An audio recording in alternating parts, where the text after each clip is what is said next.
Alright, here we are today at the DJI event in the Navy Yard, actually in Brooklyn. Manhattan is right across the river. You'll see that in some of the B-roll footage that we have. And of course we have the new drones, and for comparison reasons I brought the original DJI Mavic Pro. The new one is slightly heavier, slightly bigger, but not by much, I would say. One of the biggest differences is the battery. I noticed it's a lot more chunky, and I was really hoping that we might be able to use the same battery on the Mavic 2. Yeah. Definitely save a lot of people a lot of money, but they seem to have this new proprietary battery. I know it would for me. I got 7 of these bad boys, and they're pretty much worthless right now. We'll put this one away. That's the old, in with the new. Here we have the DJI Mavic Pro, the Mavic 2 Pro with the Hasselblad 1-inch sensor. I think this is the one, at least based on the poll on our website, that a lot of people are very interested in. Yeah, so the overall design of the drone, I really like that they made these small minor tweaks that really help. So when we first saw the leaks come through, we first saw the drone, it looks like just the same old Mavic Pro, but they made a lot of different design tweaks, one of which is a small light on the bottom that helps it land when there's low light, which I think is great.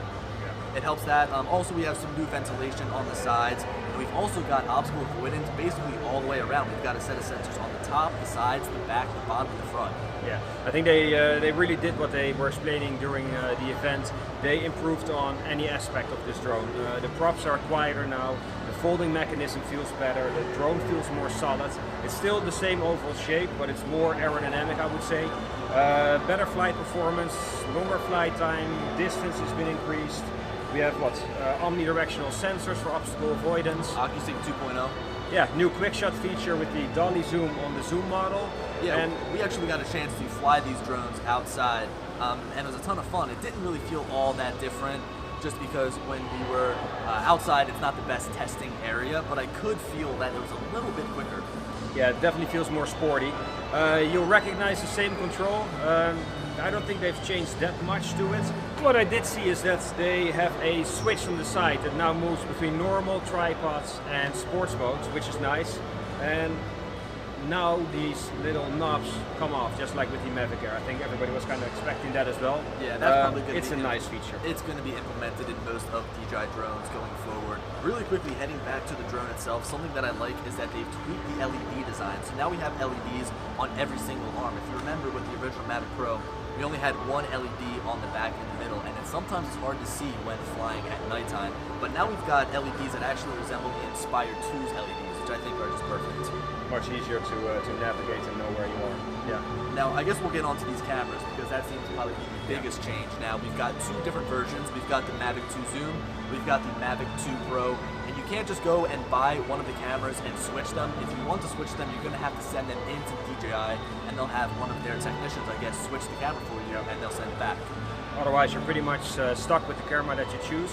Again, the Pro model has the 1-inch sensor, the Hasselblad camera. Gives you 4K video, not at 60 frames per second, unfortunately. I know a lot of you were hoping that it would. It's limited at 30. I think it's somewhat suspicious because I'm pretty sure the sensor probably is able to do 60 frames per second.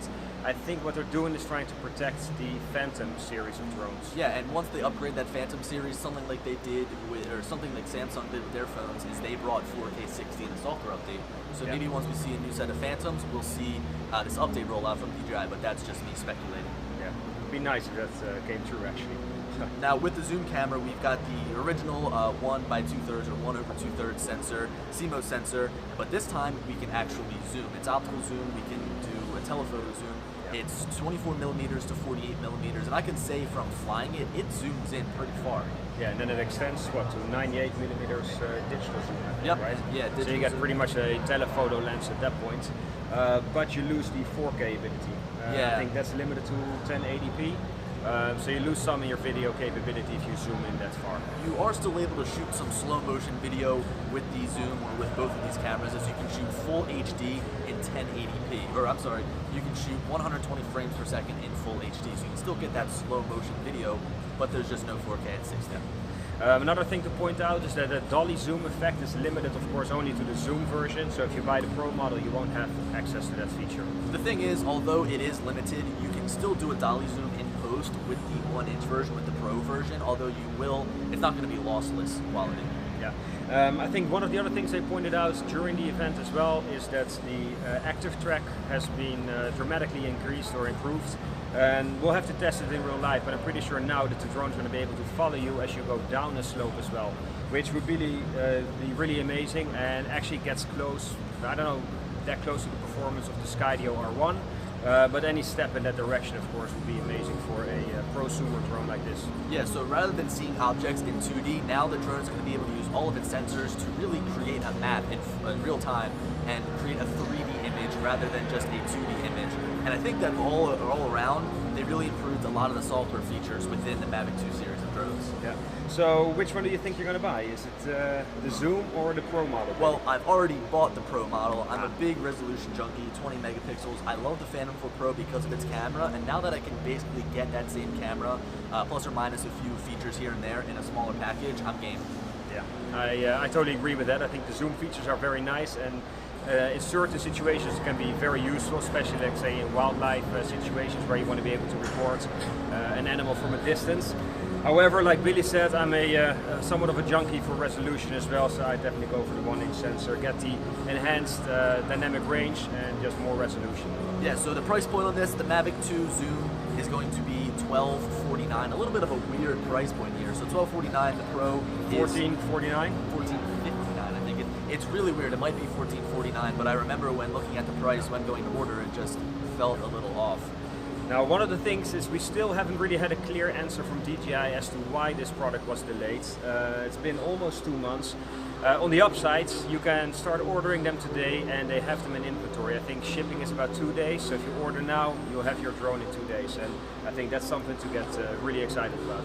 Yeah, and the great thing is that DJI has done away with their Fly More combo. It's now the Fly More kit. So if you just purchase your drone but still want the option to buy the Fly More combo at a later date, you can go ahead and purchase that for, I believe, like $319.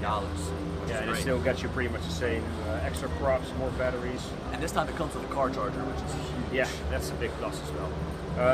Anything else that we left out at this point? I think that's about it. I'm really excited to actually get this drone out. Oh, we've also got 8 gigabytes of internal storage. That's something that I like, although with this bigger drone, with the Pro version and, you know, not a Mavic Air, I wish we saw something like 16 gigabytes. Yeah, 8 gigabytes seems a little limited. 8 gigabytes when shooting in 4K is only going to get you about one flight, which kind of sucks. But you can still put a micro SD card in as well. So you have the 8 gigabytes to back you up, and then of course you put your own cards in. They changed the LED lights on the battery, did you? Yeah, you know, as a whole, the battery is just totally different. It's so chunky, but I think that this design looks a lot cleaner than having the LEDs run down the center. Yeah, I think all around it's a much improved Mavic Pro drone, basically now called the Mavic 2. It's a little confusing. You have 2 models, so you have to make up your mind to see which one you want. But I think all around it's a much better drone. Yeah, it was definitely worth the wait. Cool. All right. See you guys later. Thank you for watching, and we'll catch you in the next video.